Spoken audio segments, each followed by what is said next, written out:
TV Liberté, bonjour. Nous avons la joie de recevoir ce matin Alain Pascal pour un livre très intéressant, Mai 68 et la destruction de la France. Mais il va bien au-delà de Mai 68. C'est en quelque sorte un livre d'histoire de la philosophie, d'histoire de notre temps. C'est publié aux éditions des Cimes, la belle maison d'édition de notre ami Thibaut de Chasset, à la librairie française. Et vous avez écrit, Alain, déjà des livres très importants. La trahison des initiés, qui a déjà quelque temps, mais en 1996, mais qui est sans arrêt réédité. Et La guerre des gnoses, et enfin La conspiration des philosophes. J'ai été absolument sidérée, puisque j'étais en train de préparer votre livre, et j'ai lu la déclaration récente du pape Benoît XVI, et j'ai été sidérée de voir que vous marchiez du même pas vers le même but. Et cette convergence d'idées m'a absolument étonnée. Mais écoutez, c'est très flatteur pour moi. Et d'abord, je voudrais dire ce que je dois à Serge de Beketch. Et je commence toujours toutes les émissions en disant « Amis de la Résistance, bonjour » ou « Bonsoir ». Oui, vous avez raison. Et nous Serge devons Beketch tous beaucoup à Serge. avait un journal qui s'appelait le Libre Journal de résistance française et catholique. Oui. Et j'insiste bien sur l'accouplement des deux mots, puisque France et catholique, c'est presque un pléonasme. Ça devrait être un pléonasme. Absolument. Et ça ne l'est plus, malheureusement. Ça n'est plus, de loin. Et voilà. Et nous sommes des résistants. Moi, je me considère comme un résistant, dans le bon sens du terme. Petit-fils de soldat de la guerre de 14, petit-fils de résistant. Cette famille. Alors, de résistants. Il y a eu d'autres occupations, mais aujourd'hui nous avons aussi une occupation. Nous avons plusieurs occupations. Plusieurs. Celle par le bas, là c'est pas difficile, il suffit de descendre dans la rue pour s'en rendre compte, mais c'est pas la pire. Parce que pour moi, l'occupation la pire, c'est celle du haut, c'est-à-dire celle du politique, par un pouvoir illégitime. Parce que la démocratie, nous sommes en déni de démocratie, puisque justement les auteurs non conformistes n'ont pas le droit d'expression, donc le peuple n'est pas informé, il est sous une dictature. Si vous émettez des idées, vous êtes complotiste, et si vous êtes complotiste, et si vous niez la vérité, au trou. Au trou. Et la troisième occupation, parce que pour moi c'est la plus importante, c'est l'occupation des esprits. Moi, je mène depuis 25 ans une véritable croisade culturelle. Je suis un croisé, si vous me pardonnez l'expression. J'aime beaucoup. J'ai envie de dire aux jeunes d'aujourd'hui, vous êtes des croisés, nous sommes des croisés. Voilà. Nous devons défendre notre civilisation chrétienne. Donc, voilà. Chacun a ses armes intellectuelles. Rétablir la vérité historique, d'abord. C'est d'autant plus important que dans les douloureux moments que nous passons avec cette destruction effroyable de Notre-Dame de Paris. On est effaré de voir la niaiserie, l'hypocrisie et la fausseté des commentateurs. Oui. Quand ils parlent des racines chrétiennes de la France, par hasard, et 1 sur 50 commentateurs, c'est avec un point d'interrogation. Oui. C'est le patrimoine qui appartient à la France, mais pas du tout, c'est une cathédrale catholique, les gars. Et alors, elle ne tient que parce qu'on y a célébré de grands événements. Oui. De grands événements. C'était l'enterrement du président de la République. Le président de la République qui se fout de l'Église comme de l'an 40, qui a tout fait pour l'éliminer, l'éliminer des écoles, l'éliminer des hôpitaux, voler leurs bâtiments. Et on célèbre les grands... on célèbre le couronnement de Napoléon, qui a tout de même... détruit des tas d'églises. Il a prolongé la Révolution. Le problème de Napoléon, je suis désolé pour les bonapartistes. Exactement, et toute la Bavière, l'Italie du Nord, enfin il a profané, je le répète maintenant depuis que je le sais à chaque fois, des églises à Moscou, ils s'en souviennent encore, les Russes. Donc je veux dire, Notre-Dame est tout de même un petit peu plus célèbre par la conversion de Claudel, par les poèmes de Péguy, enfin je veux dire, on est effaré. On est effaré. Cette appropriation de quelque chose qui... Puis on peut revenir sur cet événement, mais très brièvement, Oui. même si c'est pas mon livre, mais d'abord, quand... si, c'est votre livre. C'est mon livre Parce aussi. que cette cathédrale en feu, c'est le symbole, vraiment le symbole de l'action démoniaque contre notre civilisation catholique. Tout à fait. Alors, ce que je veux dire, c'est que quand j'ai vu cette cathédrale brûler, j'ai fait comme tout le monde, j'ai pleuré.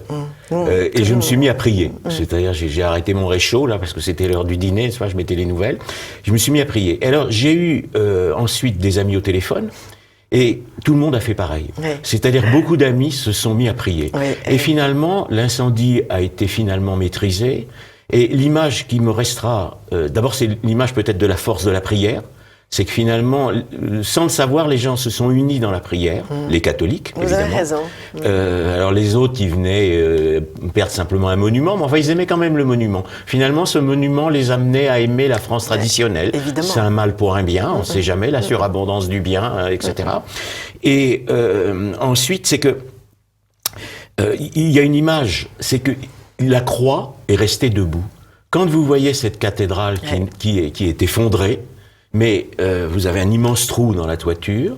La flèche qui ancrait la France au ciel est tombée. Moi, quand la flèche tombe, je suis absolument bouleversé. C'est un moment épouvantable. Les cathédrales ont ancré l'Europe au ciel, n'est-ce pas ? Tant que les flèches des cathédrales elles seront ont debout, relié l'Europe au ciel. Et la France aujourd'hui n'est plus reliée au ciel. C'est très symbolique. Nous sommes une nation apostate.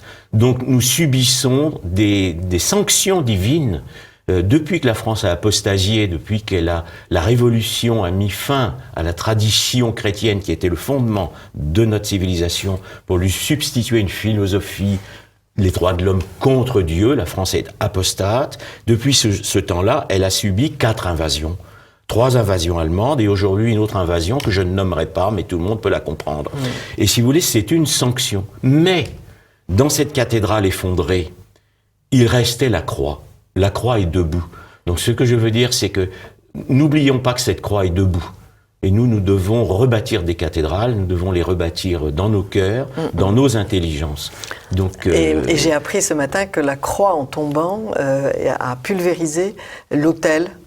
Qui était tourné dans le mauvais sens. Le nouvel hôtel, qui était une structure moderne, un petit peu étonnante. Réfléchissons à tout ça. Et c'est quand même, la Providence est curieuse, non ? C'est quand même très curieux. Curieux. J'ai aussi un ami qui m'a dit quelque chose d'extraordinaire que moi je n'ai pas vu, mais à un moment, un drone a survolé la cathédrale et on voyait une image, évidemment, de la nef qui est une croix en feu.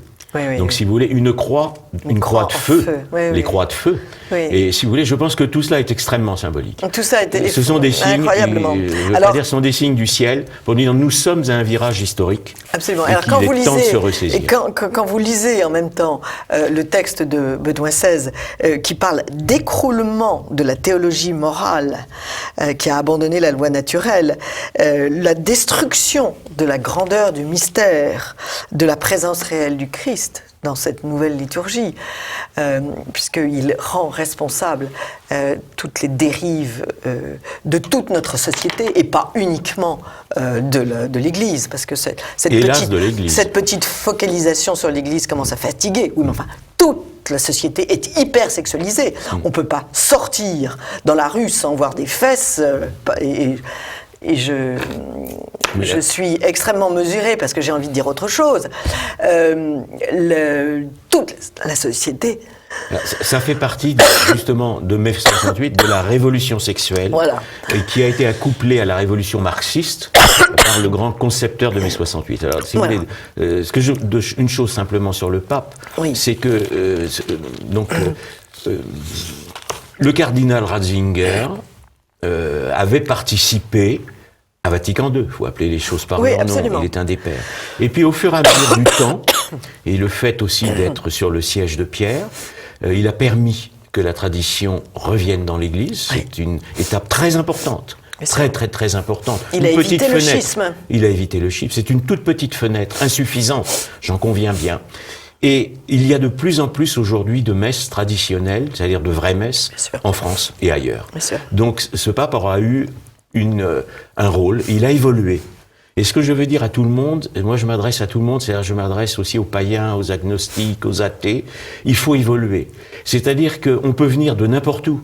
Il y a dans le catholicisme des gens qui sont nés dans la foi catholique, vous et moi qui avons été élevés dans des belles messes, dans la vraie messe, et les jeunes d'aujourd'hui non, donc ils n'en connaissent pas la beauté, ni la profondeur, ni la sacralité, mais il faut évoluer, il faut qu'ils découvrent l'intelligence du christianisme, l'intelligence supérieure, qui a permis une civilisation supérieure à toutes les autres.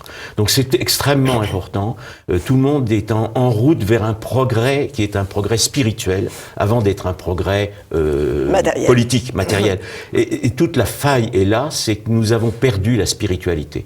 L'Église en première, d'où la faillite morale dans l'Église, mais c'est parce que, dans l'Église, dans le clergé, parce que l'Église, c'est le corps mystique du Christ, donc c'est, dans une certaine partie du clergé, le haut clergé. Il y a trop de prêtres, de saints prêtres et de saints hommes qui se consacrent pas à Dieu et à leurs fidèles pour les entraîner dans cette débâcle. Ne faisons pas d'amalgame, etc.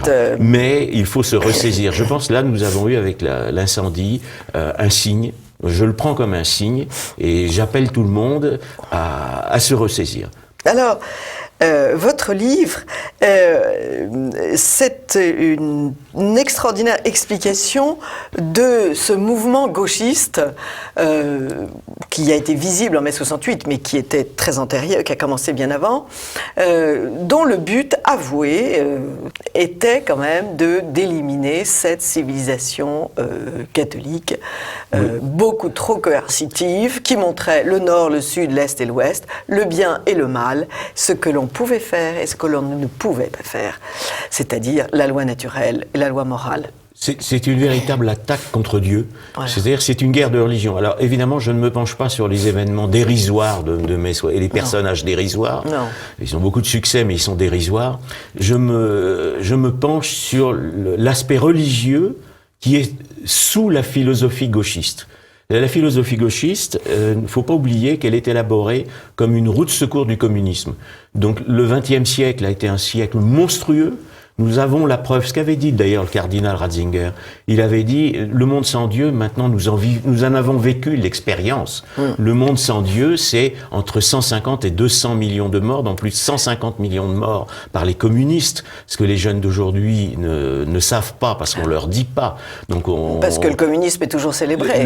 C'est une belle idée généreuse. On ne l'a jamais, il n'y a pas eu de procès du communisme, et pour cause, c'est qu'il a beaucoup de complices. Donc si vous voulez, le langage a changé.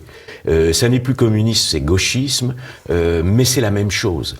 Et derrière le gauchisme, il y a d'ailleurs une contradiction fondamentale, c'est que c'est un athéisme, comme toutes les gauches antérieures, donc c'est une négation de Dieu, mais en vérité, c'est une lutte contre Dieu. Donc en fait, le gauchisme lutte contre ce qu'il nie, mais son grand ennemi, c'est Dieu. Et il y a eu un amalgame qui a été fait entre le Dieu chrétien, dit Dieu le Père, et accusé d'être masculin. Vous savez qu'il y a une école dans les années 1930 qui s'appelle l'école de Francfort et qui accuse l'Occident du fascisme, le fameux fascisme, et d'être masculin.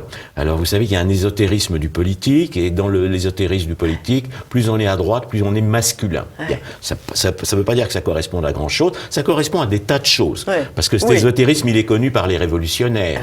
Quand on s'assied, quand les francs-maçons qui ont fait la Révolution française, puisque la Révolution dite française n'a pas été faite par le peuple, mais qu'elle a été faite par des mercenaires payés par les Anglais, par l'Angleterre, et sous les ordres de francs-maçons, ce que je raconte dans mon livre « La trahison des initiés ». Et si vous voulez, ils se sont assis à la droite et à la gauche du président de la Constituante, qui était le représentant de l'être suprême. Mais l'être suprême, c'est pas Dieu. Non. C'est le grand architecte, c'est l'horloger de Voltaire, c'est un être qui n'est pas le Dieu créateur de la Bible. Et les gauchistes accusent le masculin du fascisme et accusent Dieu, le Père, d'être à l'origine des brimades. Donc si vous voulez, c'est une analyse qui est complètement fausse. Mais c'est fascinant parce qu'on voit les conséquences aujourd'hui. Oui, et alors du coup, il faut abattre le masculin, particulièrement le masculin occidental, puisqu'ils accusent aussi la civilisation occidentale du nazisme, le mal dans tous les sens du terme blanc, et donc cette hystérie féministe qui est dans les médias et dans ce que j'appelle l'empire médiatique. Quand je dis ça, bien sûr, je Je mets en avant le rôle de la femme pour défendre la femme. Je suis contre le féminisme pour défendre la femme. Bien sûr. Et je voudrais simplement rappeler aussi dans cette critique qui est fausse, quand on accuse le christianisme d'être anti-féminin, parce que c'est lié, n'est-ce pas? Le Dieu chrétien serait anti-féminin à cause du péché originel, etc. Oui. Et on oublie que la Vierge Marie, n'est-ce pas, dans l'Immaculée Conception, est à la source de la création, et qu'elle a le plus grand rôle qu'on puisse donner à une femme, c'est la maternité divine. Bien sûr. Et dans toutes les églises de Ravenne, la statue de la Vierge, le portrait de la Vierge est pratiquement toujours à égalité avec la figure du Christ. Et Notre-Dame de Paris, n'est-ce pas, était là pour dire à toutes les mères françaises que la plus belle chose qui puisse arriver à une femme, c'est une maternité. Pardon, mais nous sommes dans le gauchisme. Absolument. Parce que cette promotion de l'avortement par le gauchisme, qui est liée à une volonté de dénatalité de Français, parce que finalement, il y a 8 millions de morts en France depuis que l'avortement existe. 8 millions, c'est un véritable génocide. Et à partir du moment où il n'y a plus d'enfants français, il a fallu faire venir d'autres enfants d'ailleurs, et tout cela a été programmé. Ce que je montre dans mon livre, c'est que ça n'est pas un hasard, c'est pas une suite d'événements qui s'est passé après mai 68. C'est-à-dire, mai 68 est un événement dérisoire, mais tout ce qui avait été préparé par les intellectuels gauchistes a été mis en place, et aujourd'hui, mai 68 a triomphé. Nous sommes sous la dictature de mai 68. Alors, votre livre apporte de plus grandes informations que nous ne pouvons pas développer ici, mais vous remontez jusqu'à John Locke, ce qui est passionnant. John Locke, Spinoza, Hegel et Marx, mais deux personnages importants au XXe siècle qui sont Gramsci et Marcuse, et accessoirement Freud, qui, comme par hasard, tous avaient des problèmes avec leur père. Oui, en plus, il y a certains qui ont fini à l'asile, comme William Reich. Mais ce que je trouve fascinant, c'est que vous envoyez aux gémonies, si je puis dire, vous contredites la thèse sur l'Occident chrétien coupable au XXe siècle du génocide, de la mort. Et là, vous démontrez merveilleusement que tout ça, c'est de la supercherie. Les deux régimes qui ont tué le plus, c'était des régimes anticatholiques. Absolument. Absolument. Alors d'abord, le catholique... Mais il fallait que ça soit l'Occident chrétien qui soit responsable. Qui soit responsable. Pourquoi ? Parce qu'il faut dégager l'Occident chrétien. Alors c'est la Révolution, c'est la suite de la Révolution. D'ailleurs, un ministre socialiste a écrit un livre, je ne veux pas faire de la publicité, mais qui dit la Révolution n'est pas terminée. Alors que veut faire la Révolution ? C'est s'accaparer l'humanité. C'est pas le peuple, les révolutionnaires n'ont rien à faire. C'est s'accaparer l'humain, détruire l'humain tel qu'il a été créé par Dieu, détruire l'ordre naturel tel qu'il a été divin, tel qu'il a été créé par Dieu. Donc nous sommes aujourd'hui gouvernés par des gens qui ont une philosophie matérialiste. Ils ne peuvent pas d'ailleurs connaître la matière puisqu'ils nient le créateur de la matière. Donc moi je me pense évidemment, toute mon œuvre, des autres livres aussi, c'est l'histoire secrète de la philosophie. Qu'est-ce qu'il y a qui n'est pas philosophique derrière la philosophie ? Et c'est pareil dans la révolution de mai 68, cette guerre de religion qui débute, justement, vous avez cité John Locke, donc juste un mot de John Locke, qui est le grand théoricien du libéralisme. N'est-ce pas ? C'est la révolution de 1688 en Angleterre, première révolution. Oui, on a le droit de tout faire. On a le droit de tout faire. On détruit déjà l'ordre catholique. Les catholiques sont à leur tolérance.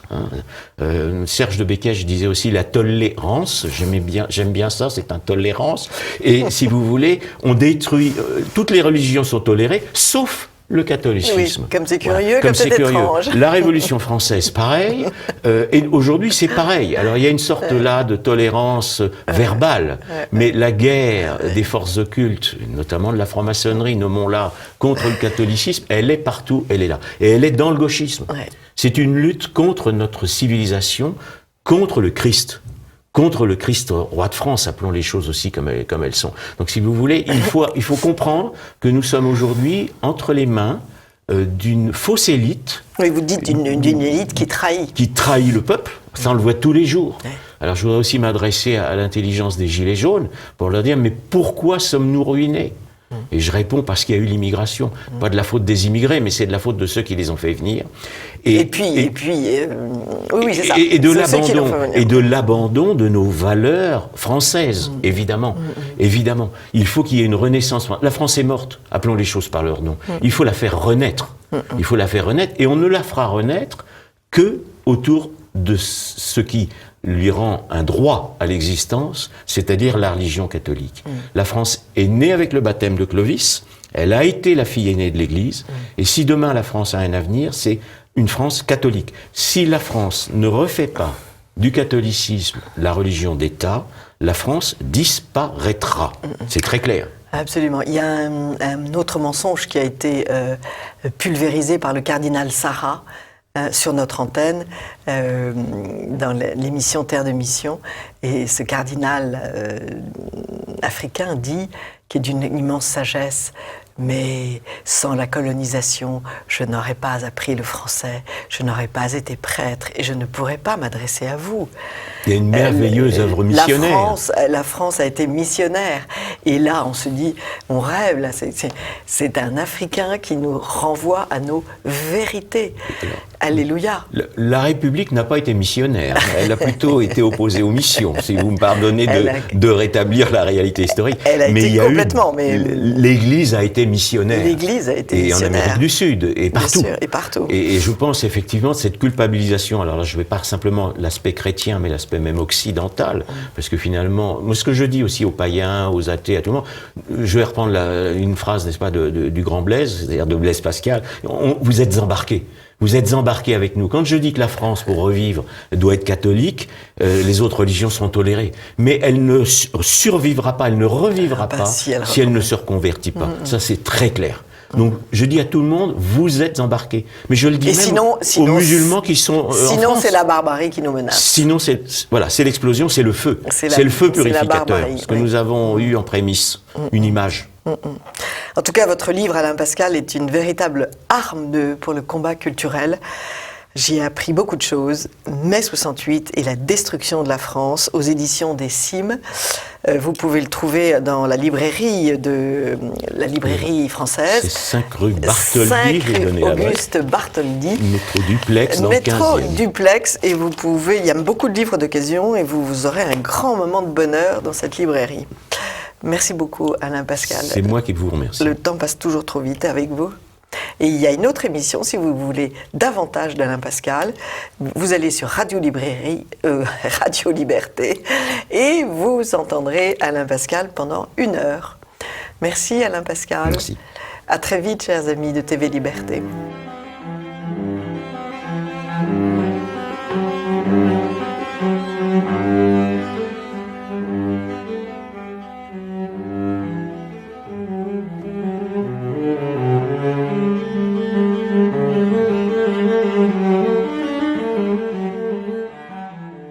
Bonjour chers amis de TV Liberté, nous avons la joie de recevoir ce matin un jeune homme, Thomas White, qui a créé une association, une société, comment est-ce qu'on dit ? Une association loi de 1901, qui s'appelle Propolis, le rucher patriote. Et ça m'a paru tout à fait passionnant. Qu'est-ce que c'est que votre rucher patriote, Thomas ? Bonjour Anne Brassier, bonjour aux spectateurs de TV Liberté. Alors le rucher patriote, c'est le projet de créer un site d'annonce entre patriotes, une sorte de Le Bon Coin pour ceux qui connaissent ce site, mais entre patriotes visant à échanger par conséquent, à travers des petites annonces, entre des personnes qui partagent un même corpus de valeurs enracinées dans nos traditions, dans nos valeurs, dans nos 1500 ans d'histoire de France. Alors, je ne peux pas m'empêcher, puisque moi je suis une adepte, non pas du Bon Coin, encore que si, j'ai acheté un landau, j'ai acheté une très très belle poussette fantastique dans le 18e, pour 3 francs 6 sous, une énorme tank. On trouve d'occasion des choses formidables. C'était fantastique. Mais je suis une adepte de gens de confiance. Alors, comment vous situez-vous Gens de confiance, c'est un site d'annonces qui comporte aussi propose des services. Jean de Confiance est un excellent site. Alors il y a beaucoup de sites qui existent déjà. Les plus connus, c'est Le Bon Coin qui est grand public. Jean de Confiance est effectivement basé sur la confiance et déjà plus select entre guillemets puisqu'il faut avoir 2 ou 3, je crois, parrainages pour pouvoir y rentrer. Un principe qu'on reprend également sur Le Rucher Patriote. La différence, si vous voulez... Vous, ça sera plus politique. Voilà, ce sera politique. Alors pas politique, je le précise tout de suite, c'est très important. Au grand sens du terme. Voilà, politique au sens noble du terme, au sens étymologique, qui se réfère au grec polis, la cité, donc qui s'occupe des affaires de la cité. La cité, dans l'Antiquité, c'était évidemment la patrie pour les Athéniens, pour les Spartiates, etc. Donc, le Rucher Patriote, c'est la politique au sens noble du terme qui s'occupe des affaires de la patrie. Parce que, faut que je le précise donc tout de suite, notre association, qui est une association loi 1901, sans but lucratif, est strictement indépendante de tout parti politique. Donc nous sommes strictement apartisans, mais nous ne sommes pas effectivement apolitiques au sens noble du terme. On va vous coller des étiquettes, mais ça, c'est pas grave. Et c'est une autre différence par rapport effectivement aux solutions qui existent, comme Le Bon Coin, comme Jean de Confiance, comme Allo Voisin et comme d'autres sites de ce type-là, ou de bouche à oreille. Ah oui, Allo Voisin aussi. Voilà, de bouche à oreille, il y en a un certain nombre. Je n'ai pas encore été voir Allo Voisin. Eh bien, c'est que nous ne sommes pas constitués sous forme de société commerciale. Nous avons un but non lucratif qui est lié au fait que il y a une dose d'idéalisme finalement dedans qui est de permettre d'abord et avant tout à des gens qui ont un corpus de valeurs communs de partager, d'échanger pour se rendre puissants entre nous, entre patriotes. Parce qu'il y a 2 avantages, deux idées sous-jacentes, davantage à apporter aux ceux qui partagent les valeurs d'enracinement et d'amour de notre pays fondamentalement. Le premier avantage, c'est au niveau individuel pour chacun d'entre nous. Ça nous arrive tous régulièrement d'avoir recours à des services de personnes, d'entreprises, dont nous désapprouvons par ailleurs certains des comportements. Je pense à ces grandes entreprises mondialistes qui, dans leur communication, font souvent allégeance à un politiquement correct destructeur de nos valeurs que nous n'aimons pas, mais souvent on n'a pas trop le choix, on va quand même dans tel supermarché, dans telle grande enseigne, on fait quand même appel à tel géant du net. Et absolument, on va à la FNAC alors que la FNAC est... On préférerait, si on pouvait trouver autre chose, ce serait mieux. L'idée, c'est déjà de permettre individuellement de trouver des personnes qui partagent davantage nos valeurs chaque fois que c'est possible. Ça, c'est l'intérêt individuel pour chacun. Et puis, il y a un intérêt collectif qui est que si suffisamment de personnes, si suffisamment de patriotes dans notre pays se mettent en relation, choisissent chaque fois que c'est possible, et sans forcément avoir à dépenser plus, à réorienter leurs dépenses vers des personnes qui partagent les valeurs, des entreprises aussi même qui pourraient s'engager. On n'est pas franc-mac, mais le mot frère est joli. Non, voilà, sans aucune connotation, d'aucune confrérie de cet ordre, on n'est pas du tout dans ce genre de logique, du tout, mais... Oui, mais on doit se réapproprier notre vocabulaire. Notre vocabulaire, notre histoire, nos valeurs, notre économie et notre pouvoir économique. Parce que je pense qu'il y a beaucoup de patriotes aujourd'hui dans notre pays. Oui, vous citez les 10 millions qui ont voté en 2017 correctement. Ou en tout cas contre le candidat mondialiste, au minimum, c'est ça qu'on peut constater. C'est-à-dire que... 10 millions, c'est beaucoup. C'est beaucoup. Quand on pense que ce parti est massivement diabolisé par tous les médias dominants depuis une quarantaine d'années. Pensez que 10,5 millions de personnes, un quart de l'électorat inscrit, un tiers de l'électorat votant, a eu assez d'indépendance d'esprit pour résister à cette propagande. Ça veut vraiment dire que nous sommes des coriaces. Voilà. Et je pense aussi, c'était assez significatif, j'ai trouvé dans le mouvement des Gilets jaunes, en tout cas dans ses débuts, dans les premiers élans qui étaient plus spontanés, avant qu'il y ait des tentatives de pourrissement ou de récupération par l'extrême gauche, par le gouvernement, par tout ce que l'on veut. Le premier élan initial, c'était des centaines de milliers de Français qui sortaient dans la rue pour dire leur ras-le-bol fiscal, mais on sentait que sous-jacent, c'était bien au-delà. Contre une élite déconnectée qui ne la représente plus, voire qui trahit notre peuple. Et qu'est-ce qu'ils ont fait? Et ils ont été soutenus par 60 à 80% des Français, selon toutes les études. Et spontanément, ils ont défilé en sortant le drapeau patriote. On n'aime pas ce drapeau, mais pour les gens, ça symbolise le pays.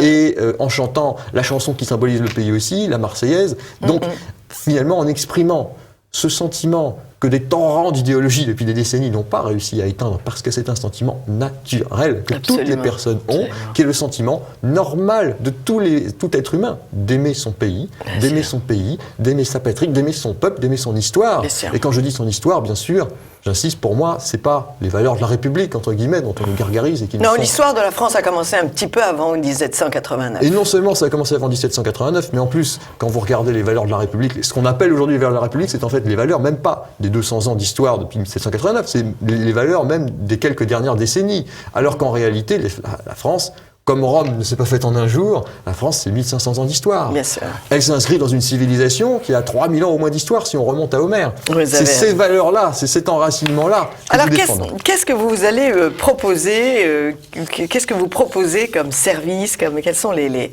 catégories de votre Alors, le type association. d'annonce que nous espérons pouvoir permettre aux patriotes de passer et d'échanger entre eux, c'est tout type d'annonce qu'on peut faire sur un site généraliste d'annonces. Ça peut être des annonces comme je cherche une garde d'enfant, je cherche un emploi, j'ai un offre. Je cherche une garde pour ma vieille maman ou mon vieux papa. Voilà, exactement. Très important ça. Ça peut être, j'ai des vêtements. Pour qu'ils puissent rester à la maison. Oui, exactement. Et Ça non peut être pas des aller choses dans comme une ça. Cayenne à vieux. Ça peut être, j'ai des vêtements à donner. Ça peut être, j'ai un projet d'école libre. Je vais retrouver d'autres personnes, peut-être pour créer cette école.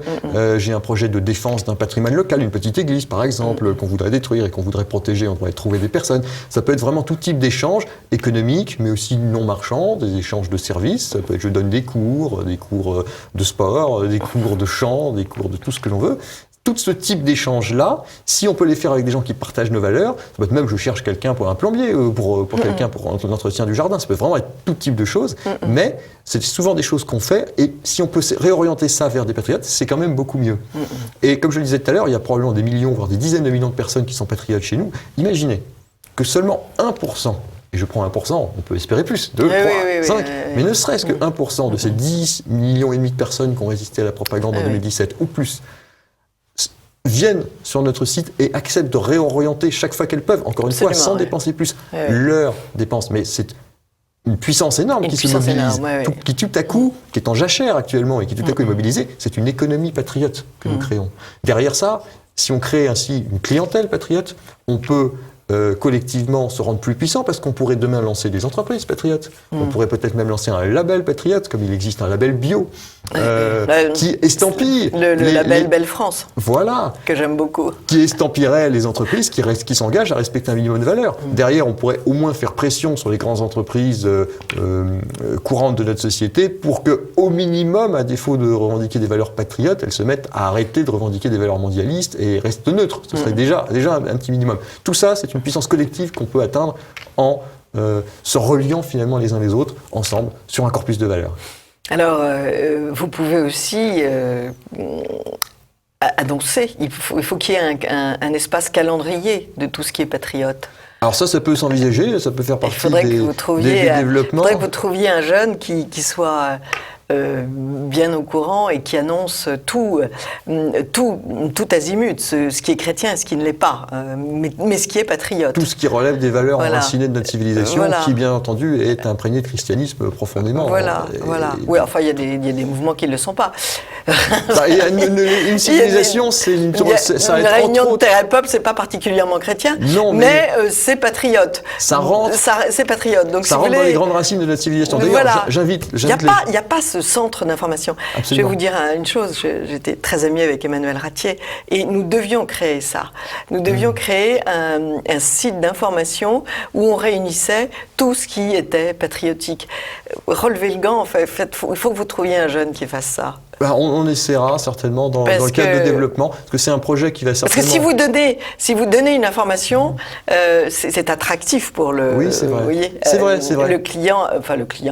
Le patriote, on va l'appeler comme ça, ou la patriote, va chercher l'information de cette conf ou de cette réunion et puis il va aller à côté pour voir s'il n'a pas besoin d'autre chose. De toute façon, c'est un projet qu'on va développer avec plusieurs étapes. Ce sera certainement une des étapes. Il y a un élément d'ailleurs important qu'il faut que je dise aux spectateurs pour que ce soit clair, c'est que le site d'annonce d'échange entre patriotes, actuellement, le site d'annonce lui-même n'existe pas encore. Non, ce qui existe déjà, et que les spectateurs peuvent déjà aller voir sur le site rucher-patriote.fr, c'est un site de présentation du projet qui explique tout ce que je viens de dire et de financement participatif de celui-ci. Sur ce site, vos spectateurs trouveront en particulier notre charte des valeurs, qui fait 2 pages à peu près, et qui reprend toutes ces valeurs. Comment on peut participer ? On peut vous filer à partir de 20 €, 50 €? On peut tout à fait nous donner de l'argent pour nous aider à coder. Alors il y a trois manières de nous aider fondamentalement. La première, la plus simple et qui ne coûte rien, c'est d'aller sur le site et c'est déjà de vous inscrire à notre lettre d'info. Il suffit de cliquer sur le petit bouton orange échanger D'accord. entre patriotes.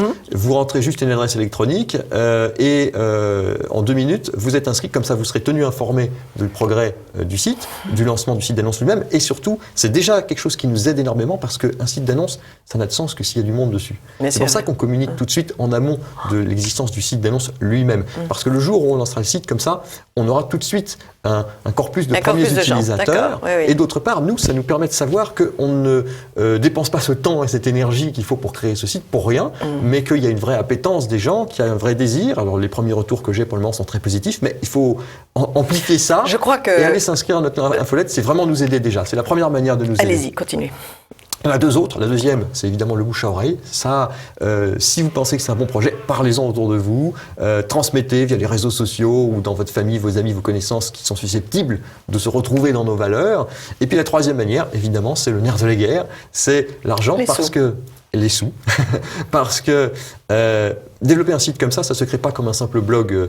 Il y a tout un sous-jacent technique à coder, il y a des frais techniques, d'hébergement, des frais administratifs, on est une association, il faut gérer. Et puis derrière, le site, il faudra l'administrer. Donc ça nécessiterait idéalement qu'on puisse payer quelqu'un à temps plein pour pouvoir gérer, réguler le flux des annonces, répondre aux soucis techniques. Poster les annonces. Oui. Et répondre aux soucis techniques des gens. Hein. Et tout ceci, ça nécessite du financement. Donc les gens peuvent nous faire un don déjà sur le site. Ils vont sur le site, là, tout peut être fait en ligne.